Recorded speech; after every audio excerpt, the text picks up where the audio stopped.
everybody, and welcome to the Hyperbaby Podcast. Episode something or other. We're not really sure yet. I think it's 7, but we don't know. We don't know what's going on. We really don't. Especially in this world. There's so much craziness. We're just trying to keep our heads on straight, as I'm sure you are out there. Absolutely. My name is Amy Allworden, and I'm joined by my lovely husband, Christopher. Hello. Today, we are going to talk to you guys a little bit about being your true self, creatively and otherwise. We think that that's kind of an important topic nowadays, especially with what's been going on.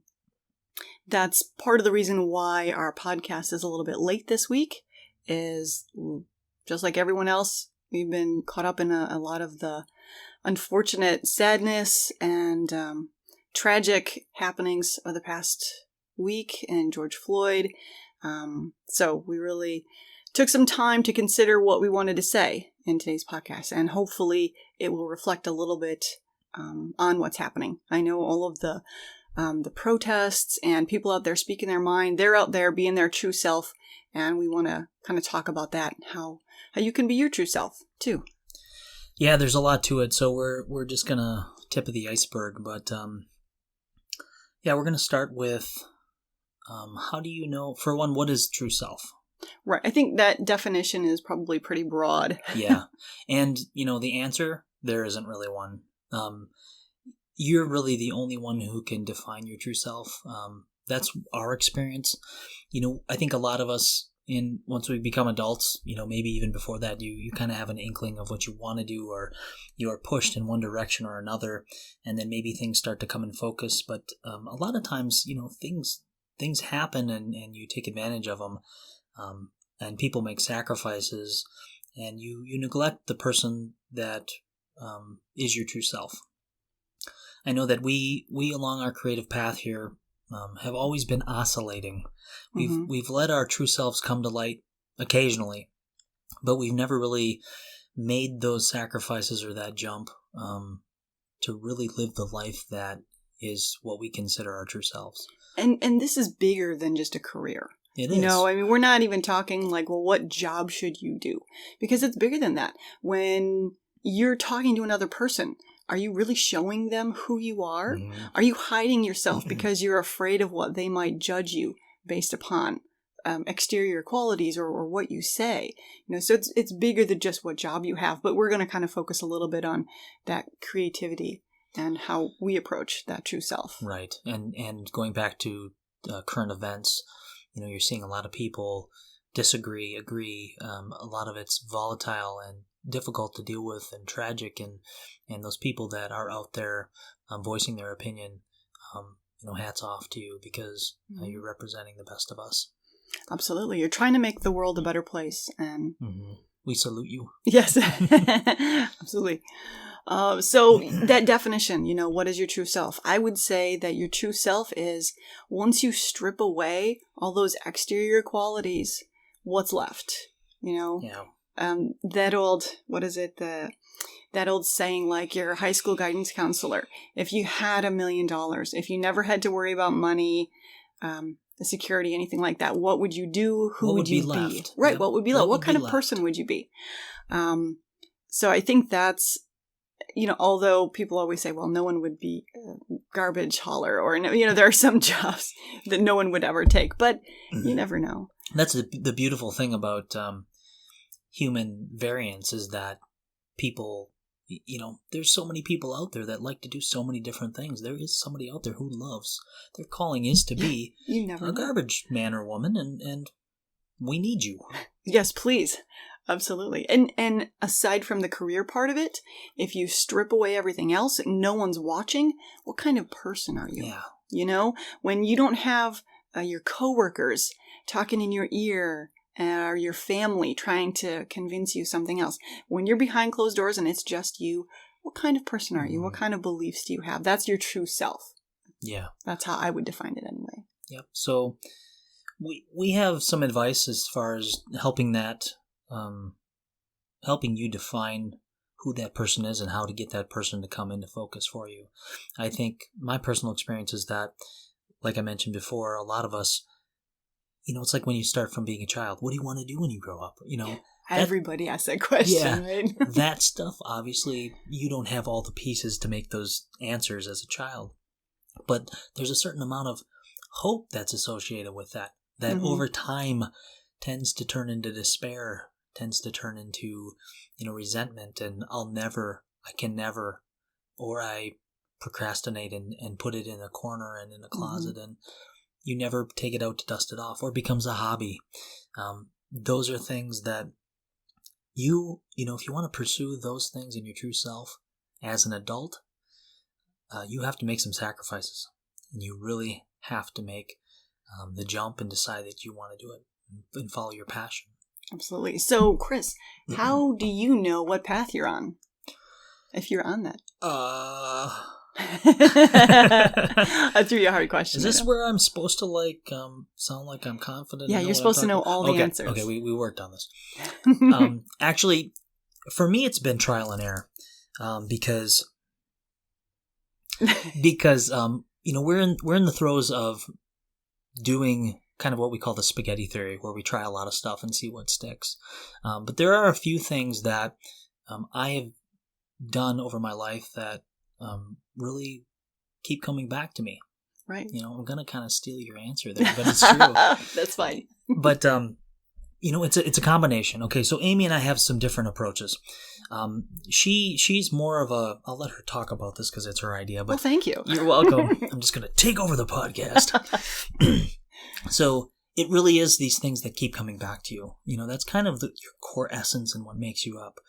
Things that keep coming to the surface. Your likes, your dislikes. Kind of like your favorite color. Why do I keep painting this room blue? I don't know. I like blue. But also, one of those things is that there are things out there that you don't know you like yet. Right?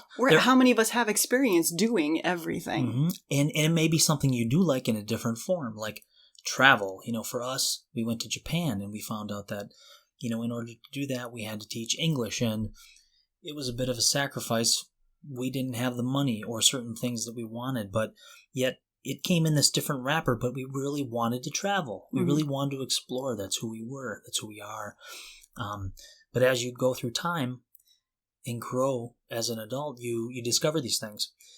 But one thing you do know and do learn is definitively the things you do not like, the things that make you unhappy. So, long answer, for me, it's been trial and error, and I know I'm building a collective list of things that I don't like to do. Right, you're crossing them off. Yeah. Wasn't that Woody Harrelson?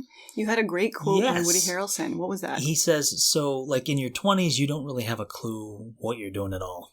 And no offense to anybody who's out there that's 20, you're still figuring it out, right? When you get to be 30, you kind of, the things you don't want to do? Right. And when you're 40, you kind of know the things you're good at and the things you don't like to do. So it's that time when you're into your 40s, you kind of have a really good grasp on what you're capable of. Sometimes you're at your apex of skill, knowledge, and all that stuff. So you've built this collective list of things you like and don't like and what you can do and want to do. So that's kind of where we are at. And that's my take on how do I know what my true self is I actually have a really, really, really long list of things I don't like. It just keeps building, right? And I love that quote, and I'm pretty sure he must have written it in his 40s, a little bit to make himself feel better about being 40. Right. Like there's so many negative things about reaching 40. Yeah. I feel like this is at least one good quote, Yes.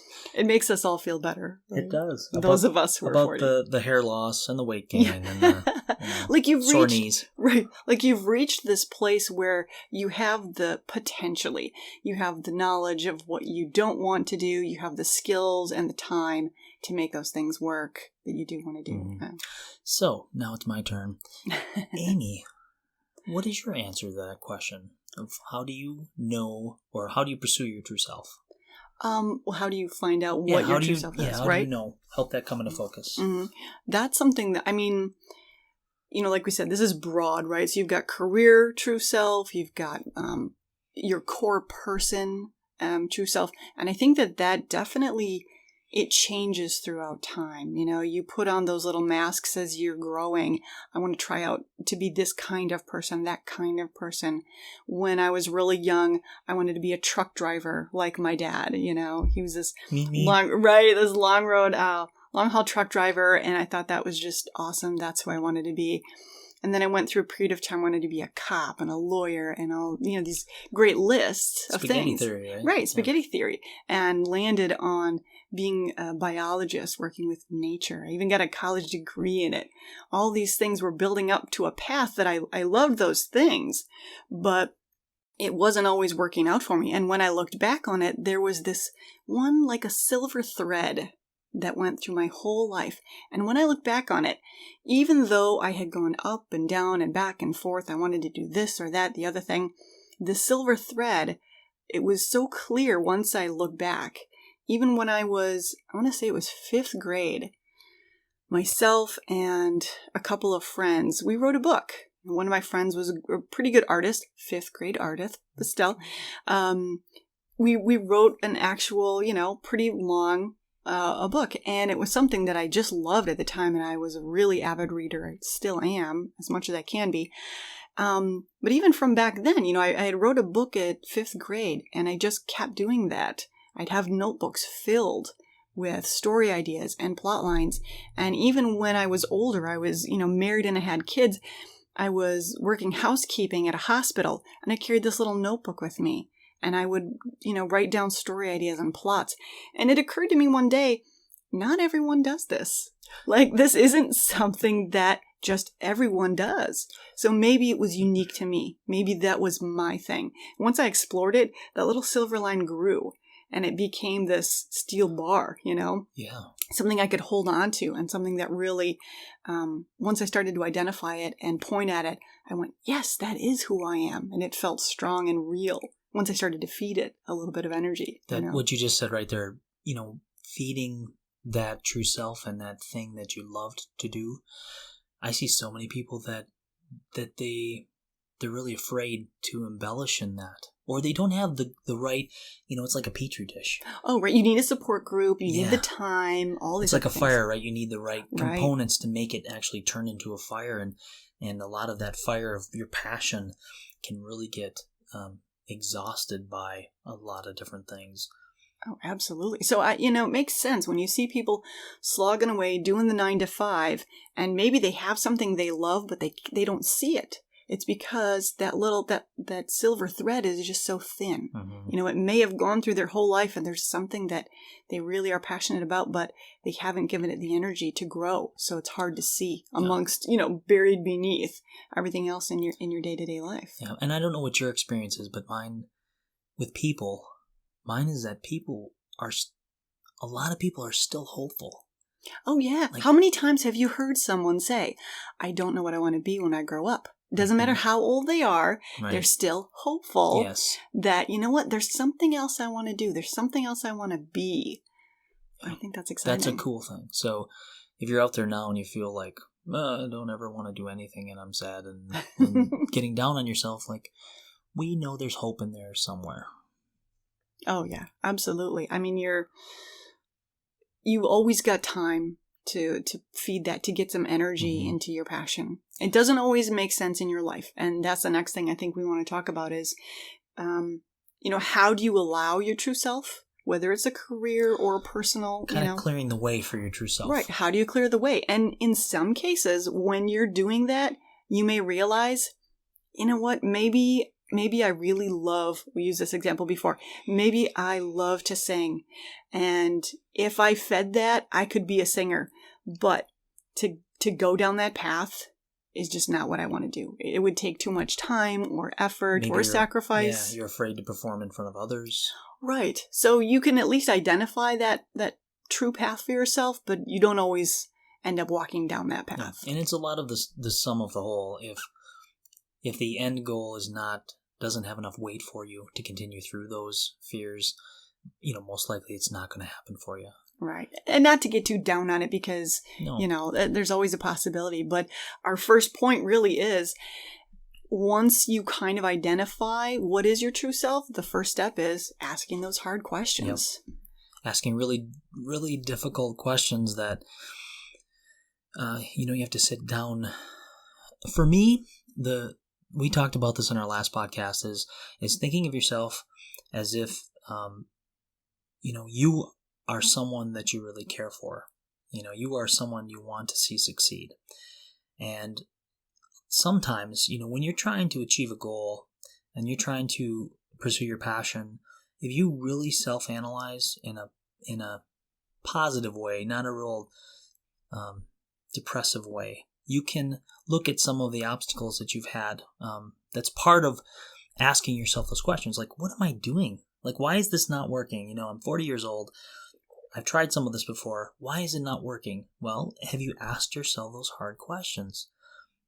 Do I like being financially responsible? Am I willing to do night school while I work a full-time job? Can I, make those sacrifices and sell one of my cars? We've been through a lot of that, and we have asked ourselves questions. I think for us, it's a matter of consistency. That's another variable, is being consistent, showing up. Right. And if you have a family, how does everyone in the family feel about this? Writing is my passion, but if my desire to follow that passion puts my family in a place that's negative, if it is detrimental to my family, that's something we need to talk about together and decide, maybe this is something that isn't right for us as a whole. Which for me has been a benefit, because I really thrive off of having sounding boards and other people's opinions, and it helps me get a bigger picture. So, when I'm forming my plan, I include Amy and even now our girls, because they have really good counsel and ideas, and I'm happy that they're a part of my life. So, it's like having extra team members. It's exciting. Everybody, hopefully your family's on your side, and they're able to build you up versus tear you down. Right. They can help you answer those difficult questions and come along with you on the journey. I mean, maybe you're not trying something that you would love to try because you're afraid your partner wouldn't be supportive because of the sacrifices that might be necessary. Mm-hmm. We talk about that a lot. I know Chris has a desire to do graphic design, and the sacrifices that we may need to make as a family, right, it's going to affect everybody. Now, if he had sat on that and go, you know what, I'm not even going to approach it because it would be too difficult for our family, then he's going to suffer. And we don't want that. And by proxy, you're going to suffer. Right, absolutely. We as a unit are going to suffer. Right. We want you to be as fulfilled as you can be in this life, not just as a provider for the family. You're not a tool and a part of the machine. Mm-hmm. You're a creative person as part of it. But yeah, if you had just sat on your desires and not brought it out to the rest of us, you'd be miserable and we wouldn't know why. Well, and the cool thing is you start to live a little vicariously through your partner or your family, and see, like with Amy's writing, I am so excited for you guys to start reading her stuff, because it's good. And I'm not just saying that because, I have to live with her and she's going to slap me once we turn this microphone off. I'm going to slap you anyway. Probably. But, you start to take ownership of that because you care for the person so much. You're like, I want to see you succeed. And that's contagious. It really is. We've found, even with Stone Row, that people who really like our game, they've taken ownership of it. And we want that. That's fabulous. We love that. Yes. It just gives you goosebumps. Like, it's the ultimate in community and sharing and getting people to get the point of what you're trying to do. The what. Absolutely. And the why. I love when somebody, whether they've actually bought the game or not, if they've just seen us and they talk about a passion that they have. Yeah. I love that part. I love being at a convention and someone's across the table and like, I made a game a couple years ago, or I've had an idea for a game I really wanted to try. I just want to reach across the table, be super supportive, go for it, try it. It, like you said, it's living vicariously. You're hoping to boost that other person as well. Yep. And so some of these things are to allow your true self to come into focus. What do you find is motivation to get you For me, to pursue these things?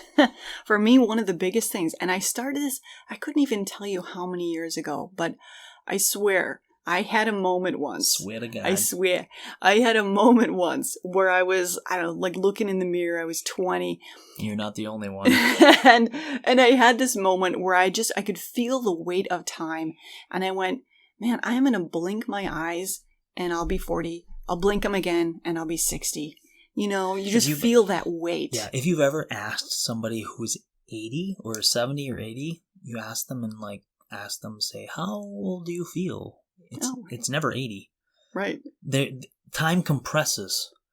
Things move fast. All those things become a flat plane and you look back and it's gone. Absolutely. So this moment I had, I looked in the mirror and I could just feel like you could just reach across time and go, man, I'm already done. I'm already at the finish line. So that moment was a real turning point for me because I thought, man, if I want to look back on my life and not have regret, I need to make some changes. I want to actually start to move towards those things that you'd always put off. You go, well, I'll try that next week or next year. I'll be good to myself later. I'll try my creative projects later. And so for me, I always try to look back and go, would I regret not doing this? Would I regret not getting my novel finished? That sort of thing, looking back on it. One thing that I'd like to bring up too is that for me, I think one of the big stumbling blocks has been when things are good or okay, when you're not truly suffering, there's really no motivation to change. And those are really the best times to invest in yourself because things are taken away. Like you don't have a lot of distractions. And that's, to me, when Amy talks about looking back on yourself and your time, that's one thing I really regret because I've had some really great time, so far. And I wish I would have worked harder in those, salad days, right, to build the foundation for what I'm doing now. That's easy. Hindsight's 20/20. It's easy to say that now because I don't have the experience and all that stuff and the motivation. But if any of you have teenage children out there, if you unravel the Pandora's box that is motivation of them, please call me and let me know what that is because we have no idea.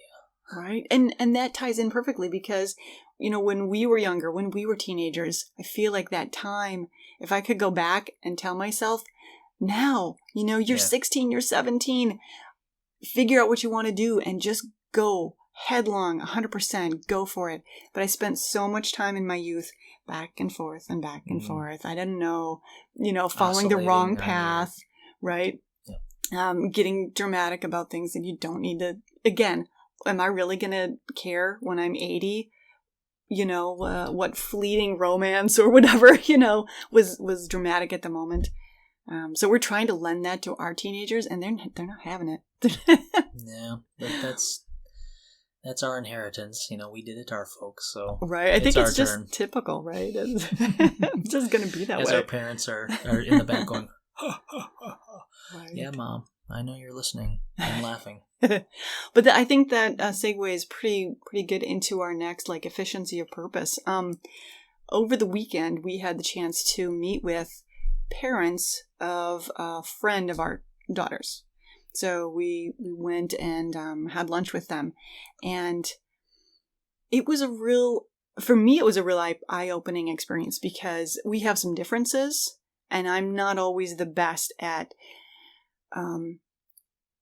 being comfortable around people who have differences, whether it, in this case, politically. Amy does worry a lot about that and worst case scenario. But it's easy to do. When you're going into a situation with people that are fundamentally different or you think they are, it's easy to put up those barriers. You really have to jump in and just try to talk to people. And that's a lot of what's going on nowadays. Oh, absolutely. You got people on quote unquote both sides of the fence. And the reality is they just need to get together. And they can't. Thank you, COVID. Yeah, right. To talk things out. Because we're not all that different. We will find common ground. And that's what we did this weekend is we were able to discover these people a little bit more and see behind the veneer that we're used to seeing, it's usually a phone call and, hey, can my kid play with your kid? And we went beyond that this weekend, which, is a testament to being open-minded.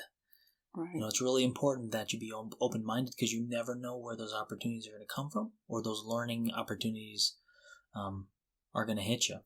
I would absolutely agree, because there are moments where we could relay to them how we feel about a situation, right?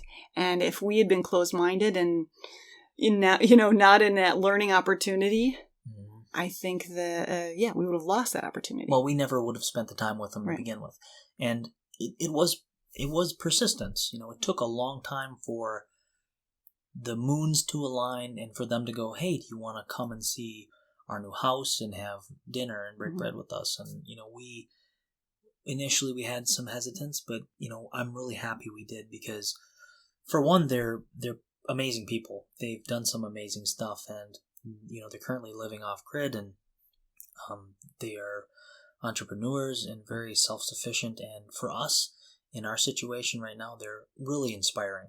They have a lot of wisdom, and they were kind enough to share some of that with us. And I think it's great. To me, they're one more set of people that we really understand in the sense of what we're trying to achieve. The why. Why are we trying to do what we're doing? Absolutely. We got beyond the conservative versus liberal kind of positions, which is difficult for me, especially, I think. Chris has a lot more experience with that, just dealing with people on all sides of the fence. It's a hot topic now. People are very defensive. Like they're already, people are already ready to ignite with everything that's going on. It can be a dangerous situation to wade into. And I kind of took Chris's lead on that, and it was good. It ended up being good conversation with them, and I hope that they took away from the conversation some new information that we shared, because we definitely did from them as well. Yeah. But they had a lot of really, I would say, coming away from that conversation, and concerns with being your true self. That's one thing they were really good at. They led with that. Yes. They just decided, this is who I want to be, and above all else, no matter what else happens, I'm not sacrificing that part. And they meet the day with optimism. They meet the day with they've had some hardship in the last couple of months, and they're not the type of people to go play the blame game and go, why me? They powered through it. That's an impressive quality, and it's inspiring. I think what they've done and what they're doing and where they live is all testament to their ability to work hard and keep their chins up. And they've done a lot. I mean, like you said, they're completely off-grid, solar energy, built a cabin and several outbuildings, a pond. I can't remember. Like, they've just done many different things. There isn't anything they really can't overcome. And it's not like they're just that skilled either. It's that they're that driven to figure out how is this going to work for me.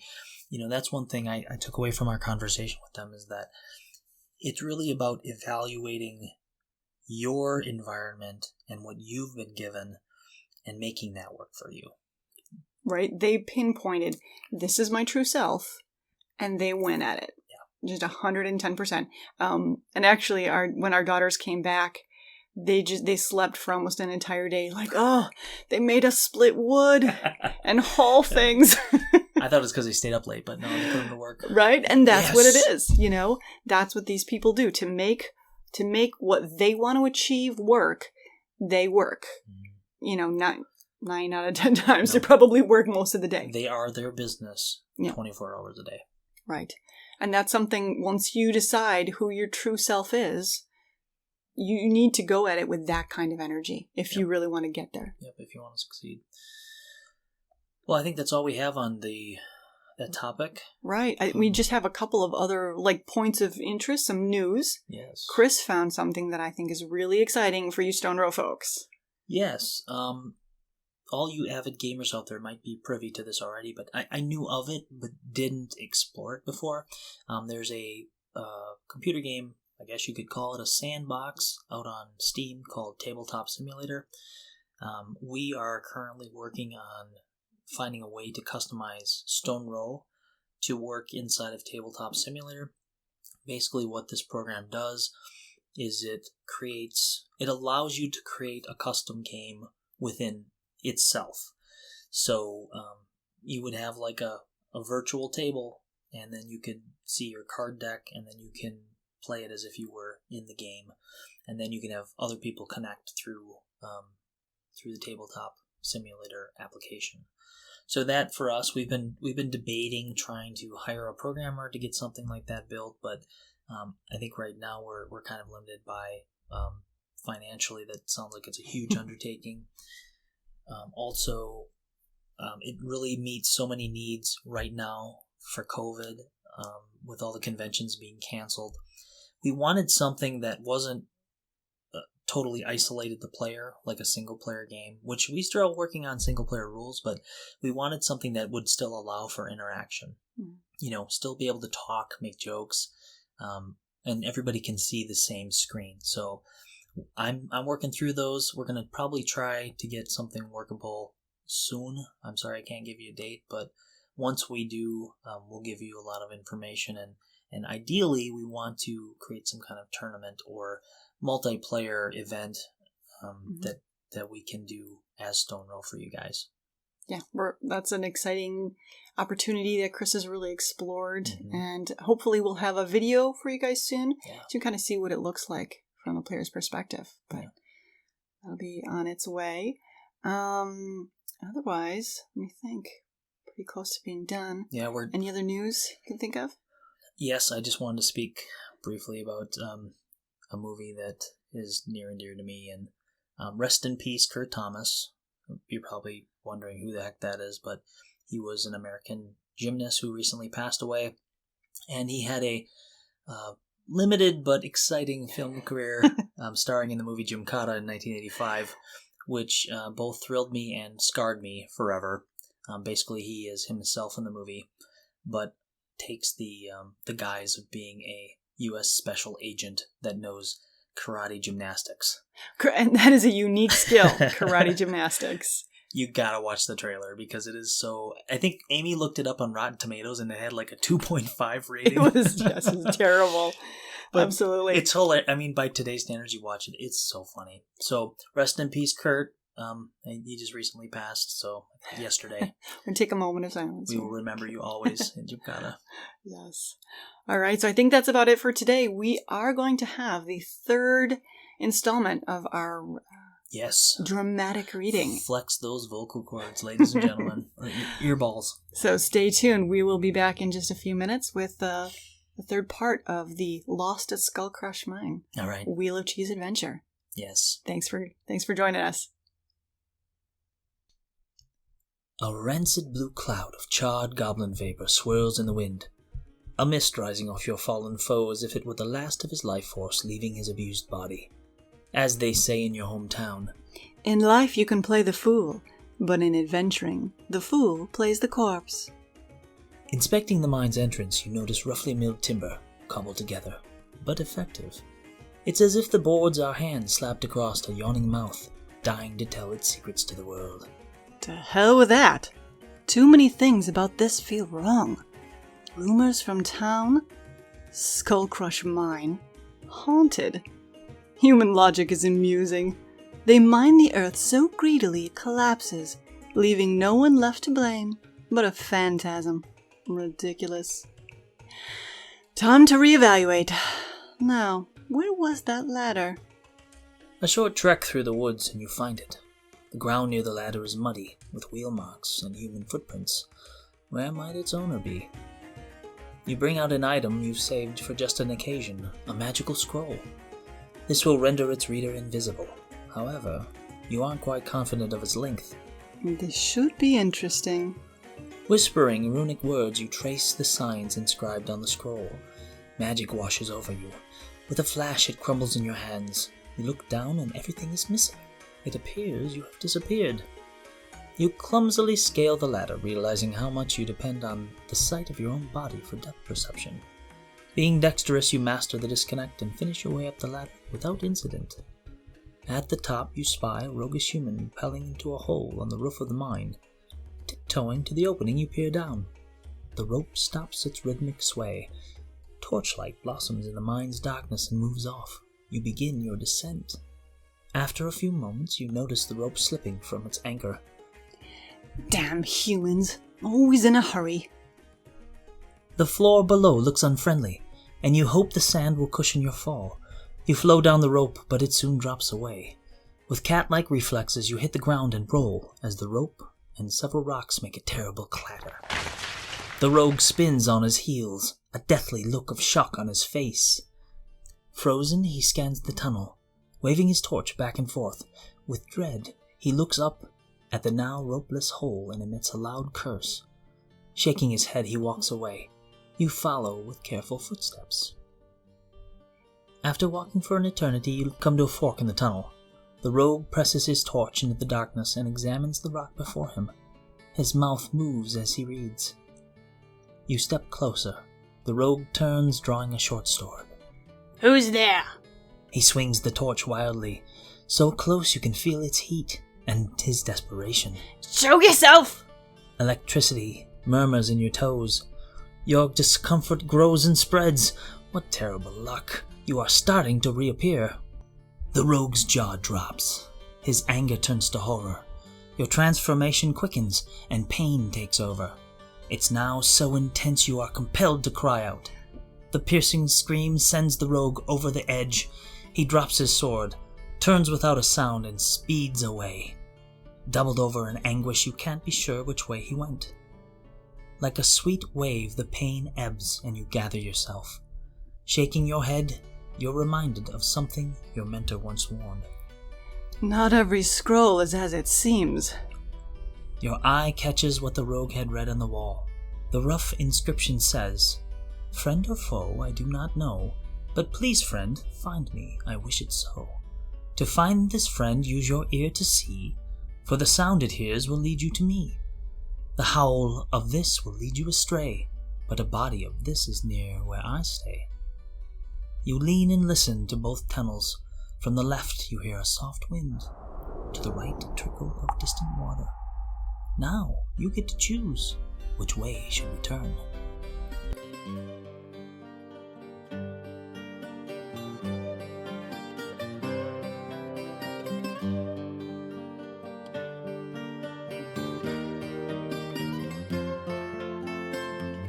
The rogue jaws drop. The rogue's jaws drop. I quit!